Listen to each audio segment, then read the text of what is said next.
Eh, pero por otro lado me surgió esta interrogante porque ponele que el cuadrado de la segunda fila, segunda columna, o sea, del medio, Ajá. eh, podría llegar a completarlo con todos números diferentes y respetando las condiciones, digamos, para que respecto a la fila y a las columnas que tienen coincidencia, digamos, con ese cuadrado, ¿no? Pero, y armar en teoría, como dijimos, un teorema, pero en realidad en la conjunción de todos los cuadrados quizás no sea la solución. Entonces ese Es que no teorema, sería un teorema, sería una conjetura. Estás conjeturando que esos números van ahí, pero en realidad todavía depende de todos los otros. Claro, tenés que... pero por eso hace un rato dijeron, o sea, más que nada que si ponían eso y se armaban, era un teorema. Por eso me hizo ruido en realidad si podía ser un teorema o no. No,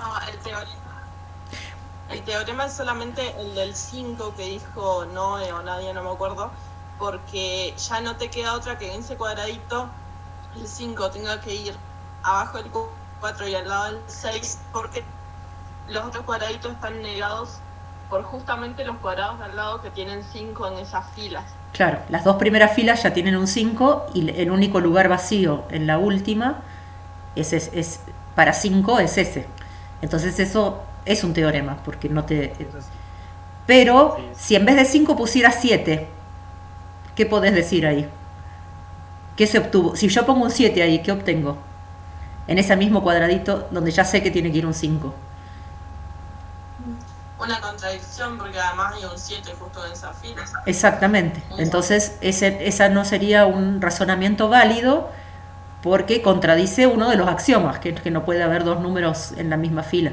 ¿Se entiende? claro, sí, En cambio, Sí. poner un 5 está de acuerdo con todos los... no contradice ningún axioma y además es la única posibilidad que tiene porque uno de los axiomas dice que tiene que sí o sí haber un número, ¿no? Entonces, no es que al demostrar que el 5 va ahí estemos usando todos los axiomas eh, del coso, porque los axiomas justamente pueden... eh, obviamente que no pueden ser contradictorios, no pueden los axiomas, tienen que señalar una única cosa, pero sí pueden ser excedentes, digamos, que tengan más información de la que se necesita. Por ahí ese 5 lo puedo poner, no solo porque conozco que hay dos 5 ahí, en dos 5 en las filas de arriba, sino que por ahí también lo puedo poner porque un uno no puede ir, un 2 no puede ir, un 6 no puede ir. ¿Se entiende? Porque no fue el primero que puse. O sea, hay muchas formas de demostrar un mismo teorema también dentro del sudoku. Porque Claro. tiene que ver con el orden en que uno lo fue resolviendo y todo eso. Así que los axiomas que uno pone del sudoku son no contradictorios, pero sí que me dan más información de la que necesito por ahí, ¿no? Entonces, lo que importa es que no sean contradictorios. Entonces, los axiomas vendrían a ser las reglas de juego. Esto de que no puede haber dos números iguales en la misma fila, en la misma columna, en el mismo cuadradito, ¿no? Eh, Esos serían los axiomas del sudoku. El, las hipótesis son los datos que me están dando. En este caso, para este sudoku tengo estas hipótesis. Y resolver el sudoku completo vendría a ser como un teorema magno, digamos, un teorema que incluye un montón de teoremitas que son haber acomodado cada uno de los números de alguna manera, ¿no? Entonces, bueno, el ejercicio que tienen ahí en el trabajo práctico es resolver el sudoku y una convención que podemos poner por encima del sudoku es ponerle como coordenadas para poder entender de qué estamos hablando, ¿no? Para poder decir que ese 5, por ejemplo, que encontramos que se podía ubicar, ¿qué coordenadas tendría esa casilla?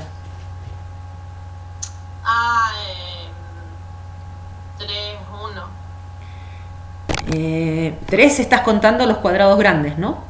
Sería 7.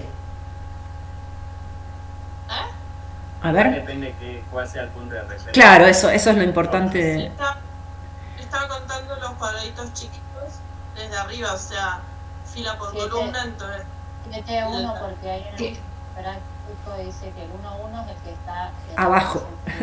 Bueno, por eso, a pesar de poner coordenadas, tenemos que ponernos de acuerdo en cuál es el punto de referencia. Yo ya se los había puesto, así que si contamos desde la esquinita inferior izquierda, y ese es el 1-1. No leí el práctico todavía porque... No, está bien. Es que, el celular. es que es una buena... es una buena pregunta, porque justamente nos estamos dando cuenta de lo del sistema de referencia. No es tan fácil de tirarle a los chicos. En general se lo damos nosotros el sistema de referencia, que es lo que estoy haciendo yo ahí en el práctico. Porque si les dejo a cada uno de ustedes elegir un sistema de referencia, probablemente todos sean cartesianos por el ámbito en el cual estamos trabajando, pero a algunos se le puede ocurrir poner el 0,0 en el punto del centro, ¿no? que acá tiene un 7, y a partir de ahí trabajar con negativos y positivos. Ese podría ser una posibilidad. A mí se me ocurrió poner el 0,0 en la esquina inferior izquierda, como si este fuera el primer cuadrante de los ejes cartesianos, ¿no? Entonces ese punto, fíjense la cantidad de convenciones que estamos haciendo para poder entender de lo que estamos hablando, ¿no? ¿La cantidad de qué? Convenciones. Estamos poniéndonos de acuerdo en un montón de cosas, porque si no vamos a entender lo mismo, lo que yo estoy tratando de armarles y lo que ustedes están diciendo, ¿sí? Entonces, ese tipo de cosas, darse cuenta de que hay todo un contexto que hace al problema, y que para poder proceder con el problema todos tenemos que entender qué es lo que estamos haciendo. ¿Cuál es la consigna que les estoy tirando?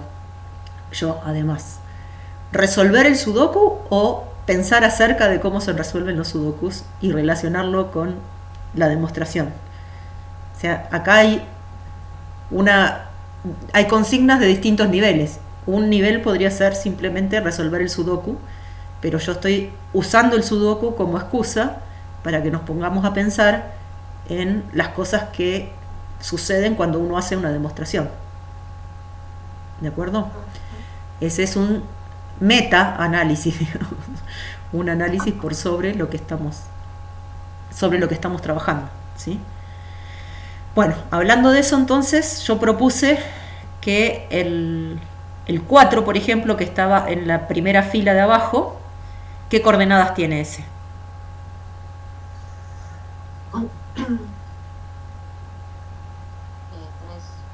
3,1. Porque siguiendo la convención normal de que primero se trabaja sobre el eje X y después sobre el eje Y, ese 4 tiene coordenadas 3,1. ¿De acuerdo? Sí, es re loco porque yo lo miro como filas por columna y entonces me quedo así pensando. Claro. Claro, yo decía eso, que lo vi como una matriz al principio. Bueno, eso tiene las matrices con respecto a las coordenadas cartesianas tienen distinta orientación. ¿Se habían dado cuenta? Claro, sí. Es... Las filas son positivas hacia abajo. Claro, si uno lo mira como matriz, usaría otra, el origen estaría en arriba y lo pone. Yo lo pensé como ejes cartesianos, entonces puse el origen abajo. Pero las dos formas son interesantes y se les ocurre por qué. Bueno, justamente acá tenemos un problema epistemológico que es interesante. ¿Cuántas orientaciones tiene el plano o el espacio? Axioma 4, el de la recta, ¿no? La recta tiene dos órdenes distintos. Elegido uno de ellos, un punto precede o sigue al otro, ¿sí? ¿Se acuerdan? Sí. O sea, lo que se orienta es la recta, y a partir de eso se puede orientar el plano y se puede orientar el espacio. Pero no zafamos de que haya dos orientaciones. ¿Y cómo elegimos esas orientaciones? ¿Hay algo que distinga una orientación de otra orientación? El sentido. Claro, por eso, o vas hacia la izquierda o vas hacia la derecha. Pero ¿por qué elegimos escribir de izquierda a derecha si los árabes escriben de derecha a izquierda mismo? ¿Escribimos mejor nosotros que los árabes? No, es porque no se No, es por una convención que no Eso, se determinó así. O sea, desde el punto de vista matemático, no hay nada que distinga una orientación de la otra orientación. Lo que pasa que nos ponemos de acuerdo en que, por ejemplo, vamos a conducir todos con los autos por la derecha y te vas a otro país donde se ponen de acuerdo en que se conduce por la izquierda y te complican la vida porque estás acostumbrado a la otra. Ahí sí chocamos. Bien, pero ven que la matemática también está atravesada por cuestiones sociales, o sea, en el mundo occidental casi la convención es que los números, cuando los escribimos en la recta numérica, los números crecen hacia la derecha, pero si eso lo dibujás en un vidrio de una ventana, en vez de... El que está del otro lado lo ve al revés y estás dibujando la misma recta numérica. No es una cuestión que cambie la naturaleza de los objetos matemáticos si lo haces hacia la izquierda o hacia la derecha, ¿sí? Sin embargo, y esta cuestión de que las matrices y los ejes cartesianos quedaron al revés, no sé bien cómo se resuelve, pero está bueno que los ejes cartesianos están como están, ¿sí? Porque si no, las funciones crecientes no serían crecientes. O sea, si cambiamos el lugar de x con y, las funciones crecientes irían para abajo. ¿Sí? Entonces terminamos adaptando, o sea, sabemos que las dos orientaciones son exactamente las mismas, pero hay una que es preferente porque se adapta mejor a nuestro sistema cognitivo. Estamos acostumbrados a que las funciones crecientes crezcan, y eso está bueno. Si lo dibujáramos con el otro sentido, no, bueno, capaz que nos hubiéramos acostumbrado a que las funciones crecientes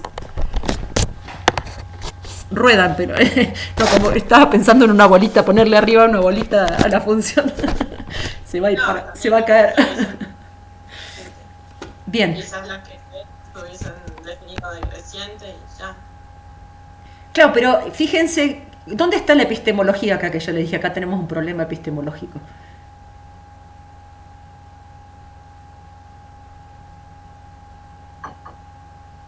Lo que pasa es que naturalmente crecer hacia arriba, todo lo positivo se va al cielo. No sé, como algo. Me acuerdo incluso que una profesora de física me decía eso, como, bueno, todo lo bueno se va al cielo y lo negativo se va para abajo, entonces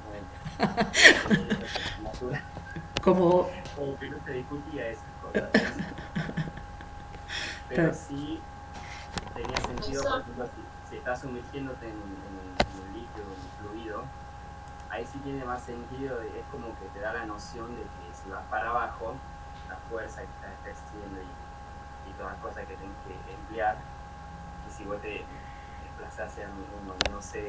Claro, justamente porque una cuestión es, la cuestión matemática de si va para arriba o para abajo no importa mucho, pero nosotros tenemos un marco de referencia cognitivo en el cual nos movemos en un mundo con gravedad y esas cosas, entonces las cosas caen hacia abajo, por más que los físicos vengan después a hacer todas unas elucubraciones de que no estamos ni arriba ni abajo, porque en realidad los chinos están cabeza para abajo, por ejemplo. Entonces, ese marco de referencia pequeñito en el cual nosotros nos movemos y vivimos, está compartido por todos los que estamos cerca, pero inclusive ahora mismo, pensándolo, los chinos no están de cabeza. Están tan paraditos igual que nosotros, digamos, no hay... Entonces, no es... fíjate, es una cosa como superior, así es la matemática o no es la matemática lo que funciona. Lo que sí nos damos cuenta es que para entenderlo tenemos que hacer una referencia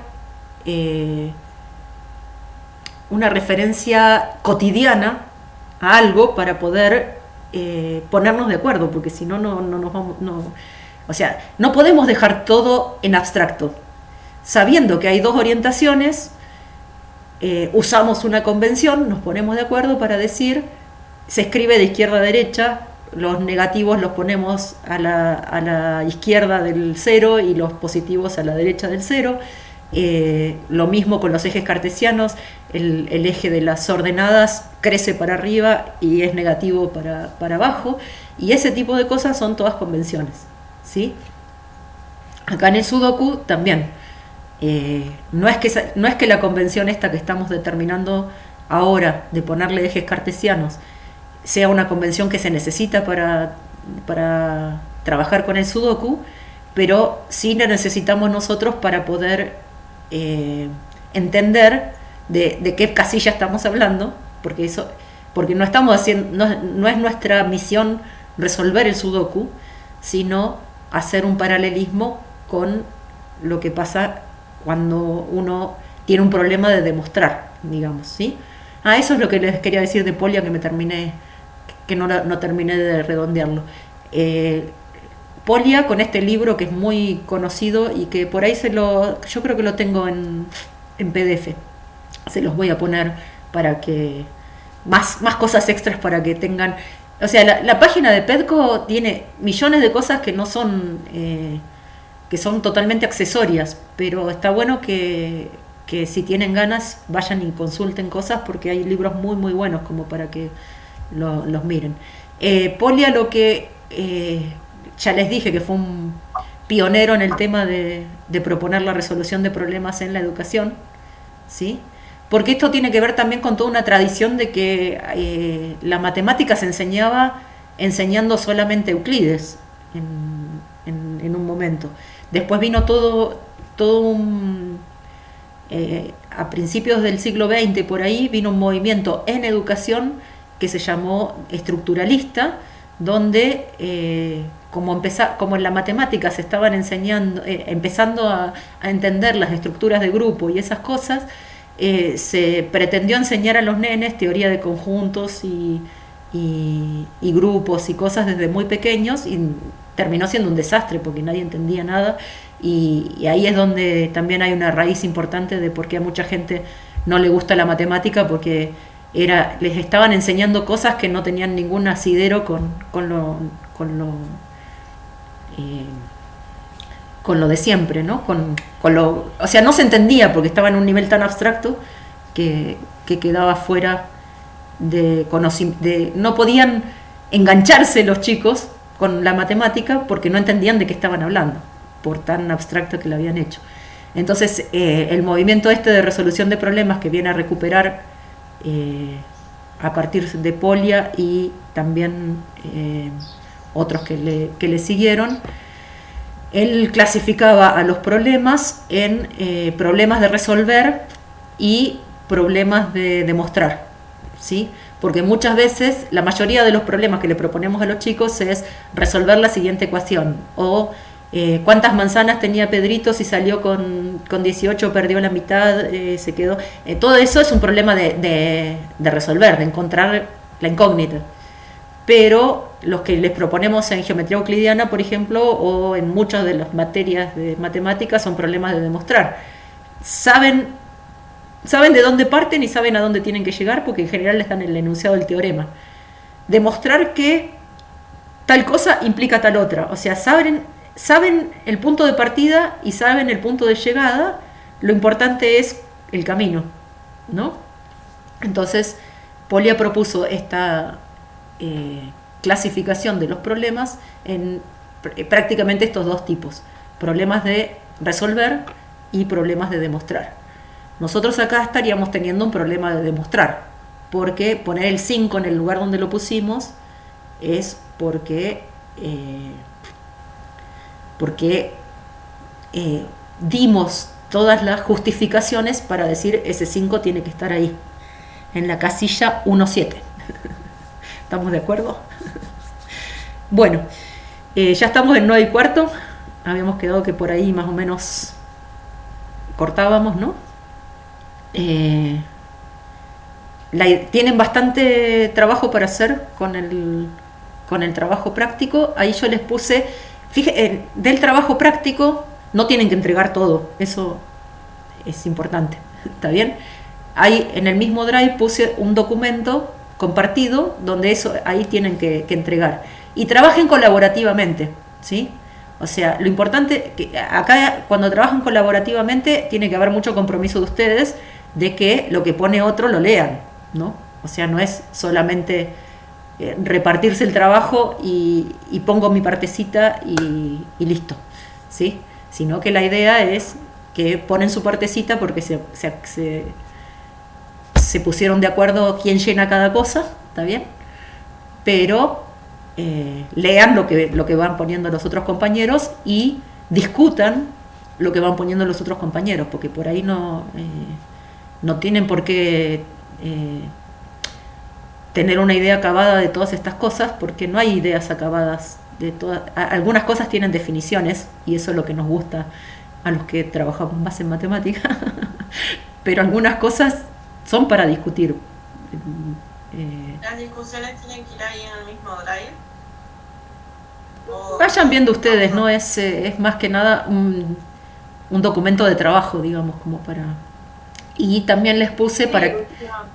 Y claro, lo mismo o sea, son tres las cosas que les puse para que compartan. Una es buscar qué es modus ponens, modus tollens, falacia y un montón de otras cosas.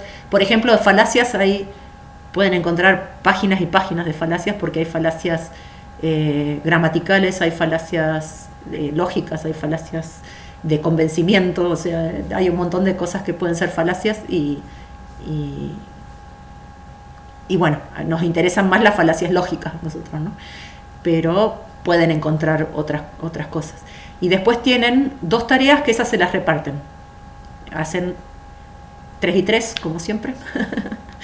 y entonces después lo miramos y lo discutimos el martes, ¿de acuerdo? Y con eso empezamos. Tienen el material de Mónica, péguenle una mirada al cuadernillo de lógica informal y como para ir entrando en tema, les puse otro de demostraciones visuales. O sea, un poco que eso también entra en la discusión porque hay muchos matemáticos que no les van a aceptar que una demostración hecha con dibujitos sea una demostración. Eso también es algo para discutir. Sin embargo, tiene un valor importante de convencimiento, sobre todo cuando uno no está buscando hacer una demostración completa de algo, sino que está intentando convencer a los alumnos de que las cosas pasan. Por ahí en educación son muy apreciadas las demostraciones visuales. Lo que hay que ver es si tienen estatus científico de las demostraciones visuales o si las vamos a mirar como un apoyo al entender esa demostración, ¿no? Bueno.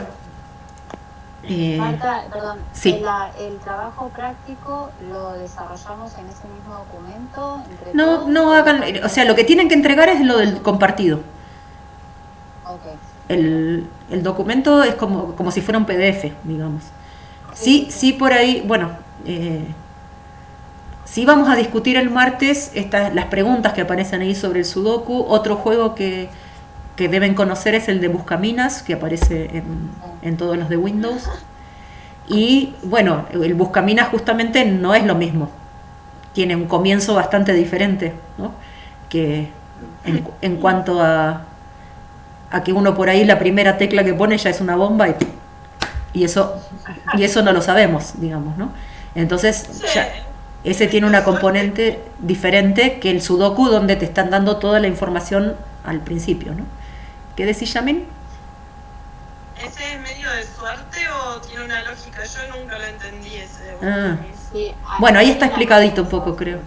Pero lo podés buscar, si tenés Windows, seguramente que lo encontrás. Y si no, googlea Buscaminas eh, y te aparecen un montón de páginas donde... Y En la computadora no había wifi, pero no sabía cómo se jugaba. Pensé que era de suerte. por ahí, no, es un poco de No, suerte. Al principio es suerte, tiene pero una naturaleza vez, también. si uno abrió una buena, si uno despejó una buena área, todo lo demás es lógica en general. Pero tiene una componente de azar que hace que uno no pueda tomar todas las decisiones, no estén fundamentadas todas las decisiones. A mí me ha pasado muchas veces de llegar al final y tengo dos casillas con la misma probabilidad y decís, bueno, elijo.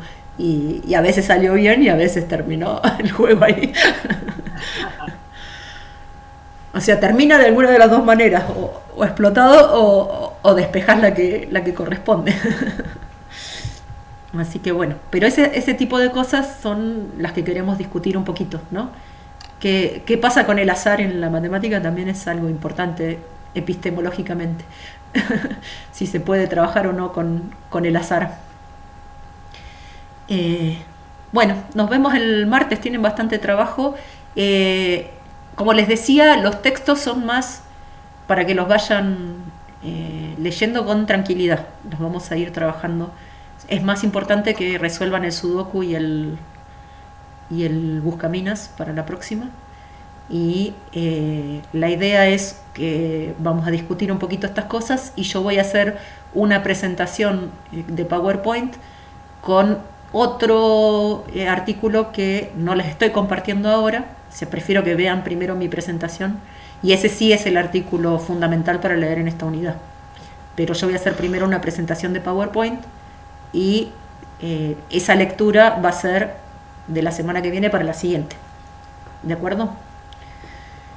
Pero estas son lecturas más livianitas, digamos. No es que tengan que profundizar y que contestar preguntas y todo, pero está bueno que las lean y las tengan como material de referencia, sobre todo la de lógica, para trabajar, ¿no? Pueden buscar ahí en ese cuadernillo alguna de las palabras que les fui pidiendo que busquen, de conjetura, esa lista de palabras de cosas que tienen que hacer en el práctico, que esa sí la tienen que entregar. El cuadernillo de lógica puede ser que les sirva para buscar esas cosas. ¿Esto cuándo tiene fecha de entrega? Y en general está bueno que lo entreguen para el lunes al mediodía, que yo tengo el lunes a la tarde o martes a la mañana para mirarlos. Pero si están trabajando colaborativamente, me parece que no tienen que esperar a que yo les haga una corrección. pueden trabajar entre ustedes esas cosas, ¿no? Bien. Buenísimo. Nos vemos entonces el martes, pero comuníquense vía mail o WhatsApp si necesitan alguna consulta o algo. ¿Ok? Bueno, Digamos que gracias. lunes a la noche estaría bueno que sean las entregas, entonces yo tengo martes a la mañana tiempo para mirar qué es lo que entregaron. ¿De acuerdo? Pero tienen el lunes. Acuérdense que el lunes a la mañana tengo geometría métrica. Así que las preguntas háganlas después de las 12 del lunes. O sea, podemos pensar en un espacio de interacción los lunes a la tarde y que ustedes entreguen ese lunes a la noche, no hay problema. ¿Ok? Bueno, Nos vemos entonces. Buen fin de. nos vemos. Chao, buen fin de.